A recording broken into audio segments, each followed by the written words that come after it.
this is kind of interesting as well. This is from PFF Browns.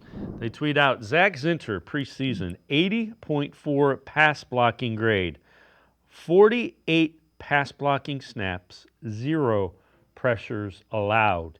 And the reason that's interesting is, Jeff, they didn't ask him to pass block in Michigan because they were too busy running over people. I liked the pick when they made it. The more I see of him, the more I like of him, because he's a guy that if you need him, he will knock people off the line of scrimmage. And the Browns were also smart. Him and his fellow rookie undrafted free agent offensive lineman, Javian Cohen, who also plays the guard position. They had him alternate a little bit. So, each one of them got the taste of the other guard position. There's nobody set in stone as to what either's future position is going to be. And I actually tweeted out yesterday, Michael Dunn hasn't done anything this summer. He's another guy that's just, on pump list. He is not participating as well.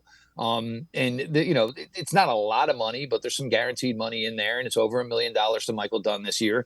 But you have two young guys who could possibly be the future guards of the Cleveland Browns. So, are you going to muddy the waters by risking maybe moving on from Cohen and not finding a way to get him back to a practice squad, to keep Michael Dunn? But the growth you see from Zinter, and look, there were a lot of people that said, Zak Zinter probably deserved to get drafted higher than he was. There were two things obviously working against him. One was offensive guards just don't generally go that high. The other thing is that, Zak Zinter got hurt in the Ohio State-Michigan game last year, was not a part of the playoffs, so didn't have a chance to build his resume that way. Didn't do much during the draft process, so there wasn't much he could do to improve his stock that way. A lot of people were really confident the Browns got a solid player here, and to this point, it looks like they did. The run game, and it's, they obviously, highlighted the positive there by the pass blocking.